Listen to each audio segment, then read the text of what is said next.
एक बार फिर से आप सभी का R&D स्टडी सेंटर में स्वागत है।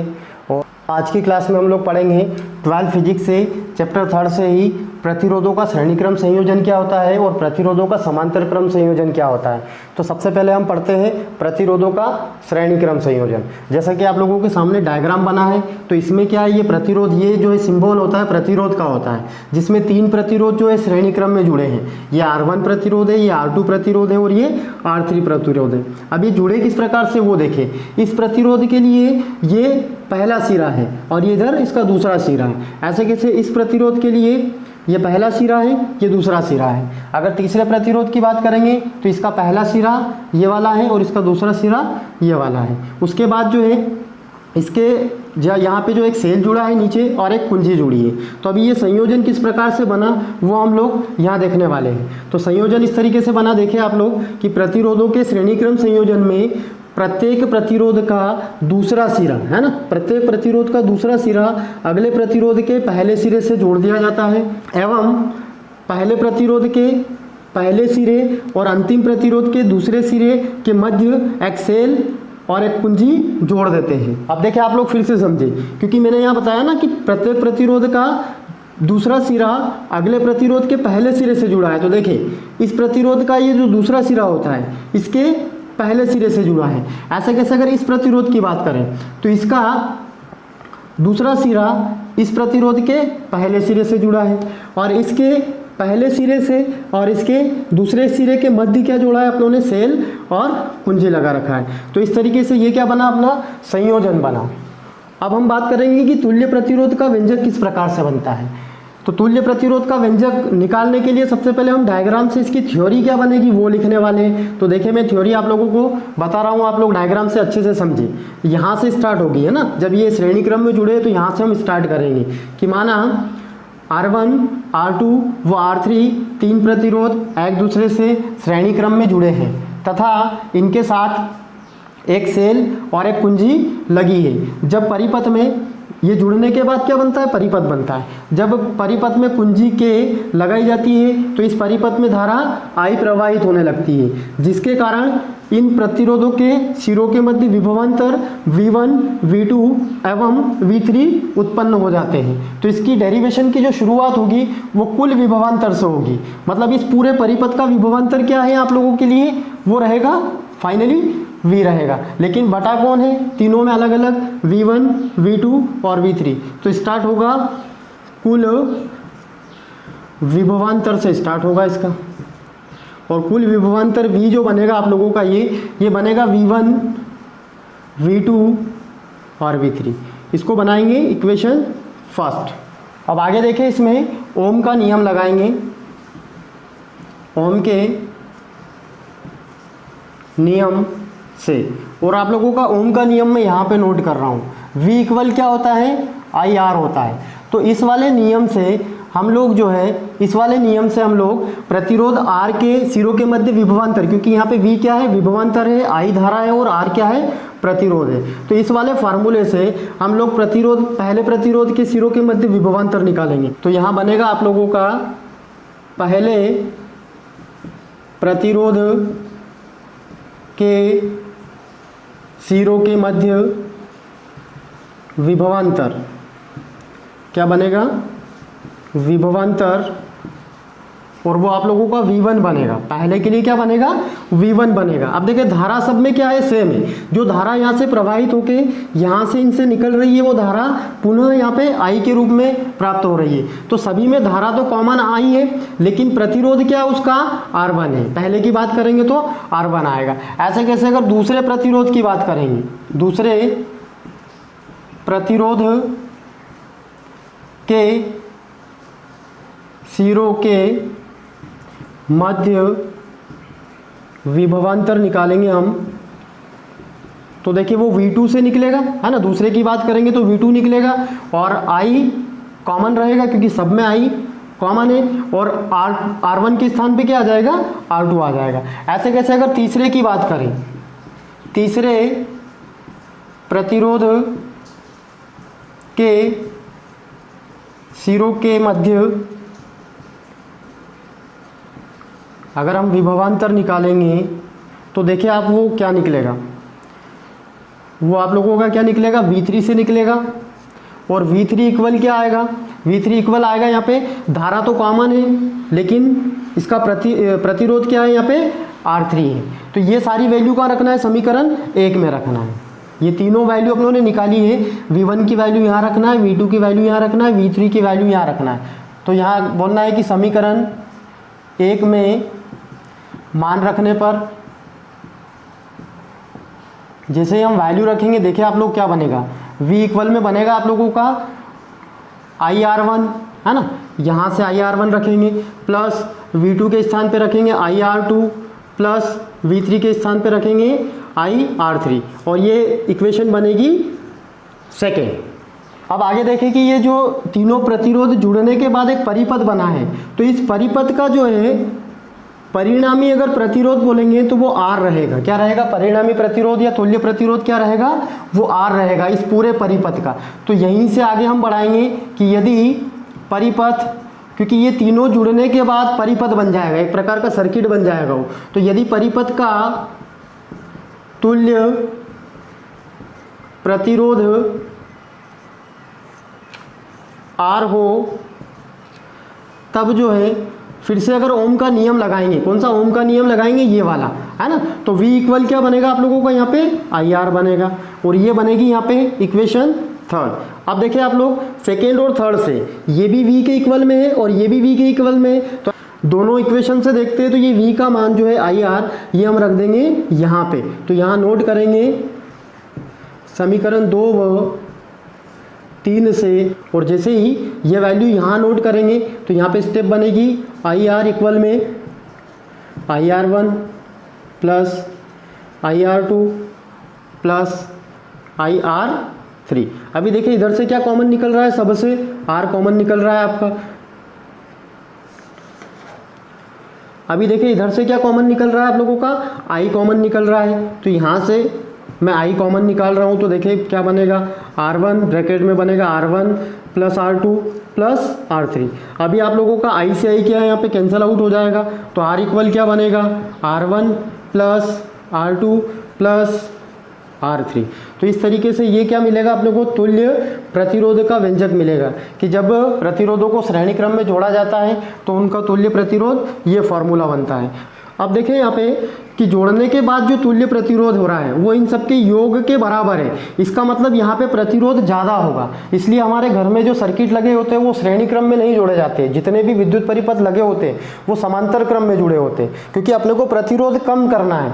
अगर प्रतिरोध ज़्यादा होगा, किसी चालक में धारा प्रवाहित हो रही है और वो चालक जो है धारा का प्रतिरोध ज़्यादा कर रहा है, विरोध ज़्यादा कर रहा है, तो वहाँ अपने को धारा का लॉस होता है। इसलिए हम लोग जो है अपने घर में जो विद्युत परिपथ लगाते हैं उनको श्रेणी क्रम में ना लगाते हुए समांतर क्रम में लगाते हैं। तो इस तरीके से हम लोगों ने अभी प्रतिरोधों का श्रेणी क्रम संयोजन किस प्रकार से होता है और तुल्य प्रतिरोध का व्यंजक कैसे बनता है वो अच्छे से हम लोगों ने समझा है। तो आप लोग इसकी अच्छे से प्रैक्टिस करें। अगला टॉपिक हम पढ़ेंगे प्रतिरोधों का समांतर क्रम संयोजन क्या होता है और इसमें तुल्य प्रतिरोध का व्यंजक किस प्रकार से बनता है। तो देखिए सबसे पहले ये प्रतिरोधों का समांतर क्रम संयोजन मतलब जुड़ते कैसे वो हम डायग्राम से अच्छे से समझ लेते हैं। यहाँ पे R1, R2 और R3 क्या है, 3 प्रतिरोध हैं और ये किस क्रम में जुड़े हैं, समांतर क्रम में जुड़े हैं। जब ऐसे ऊर्ध्वाधर जुड़ते हैं है ना, खड़ी लाइन में जुड़ते हैं तो क्या बोलेंगे अपन, समांतर क्रम में बोलेंगे। अब यहाँ पे जुड़े किस प्रकार से वो देखें आप लोग, ये प्रतिरोध R1 है, ये इसका पहला सिरा है, ये इसका दूसरा सिरा है। ये प्रतिरोध R2 है, ये इसका पहला सिरा, ये इसका दूसरा सिरा है। इसी प्रकार से प्रतिरोध R3 के लिए ये पहला सिरा है, ये दूसरा सिरा है।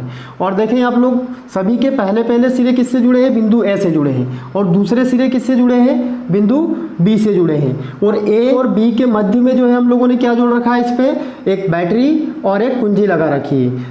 तो देखिए अब ये संयोजन हम किस प्रकार से लिखेंगे समझे आप लोग। तो प्रतिरोधों के समांतर क्रम संयोजन में प्रत्येक प्रतिरोध के पहले सिरे का संबंध एक बिंदु A से तथा दूसरे सिरे का संबंध एक अन्य बिंदु B से कर देते हैं एवं बिंदु A व B के मध्य एक्सेल व कुंजी K जोड़ देते हैं। और जब कुंजी K को दबाया जाता है तो इस बैटरी से इसमें प्लस सिरे से इस परिपथ में क्या होती है, धारा प्रवाहित होती है। या बिंदु A से ये धारा जो I प्रवाहित होती है तो यहाँ से जब आगे निकलती है तो ये 3 भागों में बढ़ जाती है। देखिए आप लोग I1 में, I2 में और I3 में, मतलब ये R1 में जो है I1 धारा प्रवाहित होती है, R2 में I2 धारा प्रवाहित होती है और R3 में I3 धारा प्रवाहित होती है। और जब पुनः ये धारा इधर से यहाँ आते हुए इधर निकलती है तो जो धारा यहाँ से प्रवेश करती है वो सभी में बढ़ते हुए फिर से वही धारा बन जाती है, तो वो I बनेगी यहाँ पे। तो इस तरीके से इसमें धारा प्रवाहित होगी और सभी प्रत्येक प्रतिरोध के मध्य, सिरों के मध्य विभवांतर क्या बनेगा, यहाँ पे V बनेगा, कॉमन बनेगा।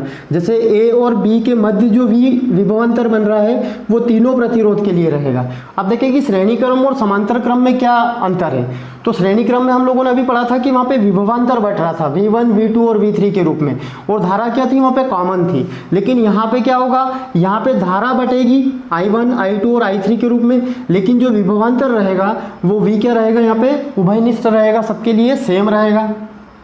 देखिए आप संयोजन के बाद हम लोग आगे पढ़ेंगे तुल्य प्रतिरोध का व्यंजक क्या बनता है, किस प्रकार से बनता है। तो उसके पहले हम इसकी थ्योरी क्या बनेगी, डायग्राम से हम थ्योरी लिखने वाले हैं। तो मैं यहाँ पे आप लोगों को डायग्राम से अच्छे से बता रहा हूँ, कभी भी आप लोगों को थ्योरी याद नहीं करना है, डायग्राम से आप लोगों को नोट करना है। तो सुने आप लोग और समझें कि माना R1, R2 और R3 तीन प्रतिरोध हैं जो एक दूसरे से समांतर क्रम में जुड़े हैं तथा इनके सिरों के मध्य उभयनिष्ठ विभवांतर क्या है, V है। एवं परिपथ में जब I धारा प्रवाहित होती है तो यह धारा बिंदु A से I1, I2 और I3 के रूप में बढ़ जाती है। तो अभी यहाँ से डेरिवेशन की शुरुआत होगी, वो कुल धारा से होगी। किससे होगी, कुल धारा से जो I बनेगी इसकी बात करेंगे। और वो जब अलग अलग बढ़ रही है I1, I2 और I3 के रूप में, तो कौन सी धारा बढ़ रही है, I ही बढ़ रही है। तो I जो बनेगा वो फिर से इनके योग के बराबर बनेगा, इनके प्लस करने पर वो पुनः क्या आएगा, यहाँ पे आप लोगों का धारा I बनेगी। तो इस तरीके से ये समीकरण फर्स्ट बनेगी इसमें। अब देखिए श्रेणी क्रम और समांतर क्रम में यहाँ पे शुरुआत में क्या डिफरेंस है। वहाँ पे कौन बढ़ रहा था, V1, V2, V3 बढ़ रहा था, विभवांतर बढ़ रहा था, इसलिए वहाँ पे अपनों ने कुल विभवांतर से शुरुआत करी थी। यहाँ पे देखिए अलग अलग कौन बढ़ रहा है, धारा बढ़ रही है। I धारा जो है I1, I2 और I3 के रूप में बढ़ रही है। तो यहाँ पे कुल धारा से हम लोग इसकी डेरिवेशन की शुरुआत करेंगे। अब फिर से अगर ओम का नियम लगाते हैं, ओम के नियम से, अब देखिए ओम का नियम क्या होता है, फिर से V = IR से देखेंगे। यहाँ से हम लोगों को वैल्यू, क्योंकि ये जो समीकरण बनी है आप लोगों की फर्स्ट, ये किस फॉर्म में बनी है, धारा के फॉर्म में बनी है।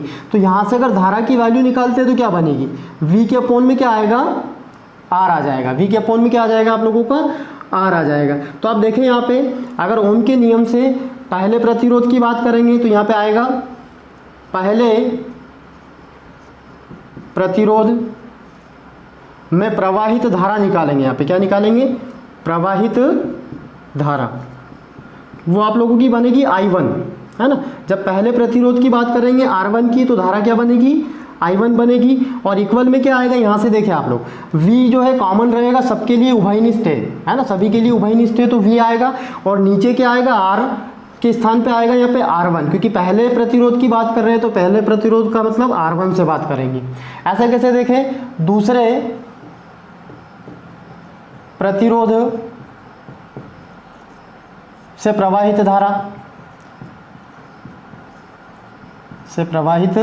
धारा, अगर ओम के नियम से निकालेंगे तो वो दूसरे प्रतिरोध के लिए निकलेगा I2, है ना। ये धारा की बात कर रहा है I2। और यहाँ पे फॉर्मूला क्या बनेगा ओम के नियम से, V सब में कॉमन है लेकिन प्रतिरोध क्या हो जाएगा, R2 हो जाएगा। ऐसे कैसे तीसरे प्रतिरोध की बात करेंगे, तीसरे प्रतिरोध से प्रवाहित धारा अगर निकालेंगे तो वो निकलेगी यहाँ पे I3 से बनेगी। और I3 क्या आएगा, V तो कॉमन रहेगा लेकिन प्रतिरोध क्या हो जाएगा, R3 हो जाएगा। ये सारे वैल्यू I1 की, I2 की और I3 की वैल्यू का रखना है, समीकरण 1 में रखना है। तो यहाँ पे नोट करेंगे समीकरण 1 में मान रखने पर देखिए आप लोग जैसे ही वैल्यू रखेंगे तो क्या बनेगा, I से स्टार्ट होगा। I इक्वल में क्या आएगा, I1 के स्थान पे कौन सी वैल्यू रखना है, ये वाली वैल्यू रखना है, तो V के अपॉन में क्या आएगा, R1 आएगा। प्लस आगे देखिए I2 की वैल्यू कौन सी रखना है, V के अपॉन में R2, प्लस I3 के स्थान पे कौन सी वैल्यू रखना है, V के अपॉन में R3। ये मैं यहाँ इक्वेशन बना लेता हूँ सेकेंड। आगे देखें अभी कि ये प्रतिरोध जुड़ने के बाद क्या बना, आपका परिपथ बना। क्या बना, पूरा एक सर्किट बन गया, एक परिपथ बन गया। और परिपथ का जो है तुल्य प्रतिरोध या परिणामी प्रतिरोध क्या रहेगा, यहाँ पे R रहेगा फिर से। तो यहाँ पे हम बात करेंगे कि यदि परिपथ का तुल्य, या इसको परिणामी भी बोल सकते हैं, तुल्य प्रतिरोध R हो, तब जो है, अभी देखिए अपना डेरिवेशन किस फॉर्म में चल रहा है, धारा के फॉर्म में चल रहा है। तो यहाँ से ये वाला फार्मूला हम नोट करेंगे, I इक्वल में V के अपॉन में R। ये हम लोगों की बनेगी इक्वेशन थर्ड। अब देखिए सेकेंड और थर्ड को अगर हम कंपैरिजन करते हैं तो ये भी I के इक्वल है, ये भी I के इक्वल है। तो इसका मतलब ये जो I की वैल्यू है ये कहाँ नोट कर देंगे, यहाँ पे नोट कर देंगे। तो आप लोगों का बनेगा यहाँ पे समीकरण 2 व 3 से, देखिए लोग, देखिए ये वैल्यू कहाँ रखना है, यहाँ पे रखना है। तो आप लोगों का बनेगा V के अपॉन में R इक्वल में, ये आप लोगों का ऐसा कैसा नोट करना है, V के अपॉन में R1, V के अपॉन में R2 प्लस V के अपॉन में R3। अब देखिए ऊपर से कॉमन क्या आ रहा है, इधर राइट साइड से V यहाँ हम कॉमन निकालेंगे तो यहाँ पे 1 अपॉन क्या आएगा, R1 आएगा, क्योंकि ऊपर 1 बचेगा। ऐसे कैसे यहाँ भी 1 बचेगा, तो 1 अपॉन में R2 प्लस यहाँ भी 1 अपॉन में R3 बचेगा। अब देखिए ये V से ये V कैंसिल हो जाएगा, तो इधर क्या बचेगा, 1 अपॉन R बचेगा, इक्वल में आएगा 1 upon R1 plus 1 upon R2 plus 1 upon R3।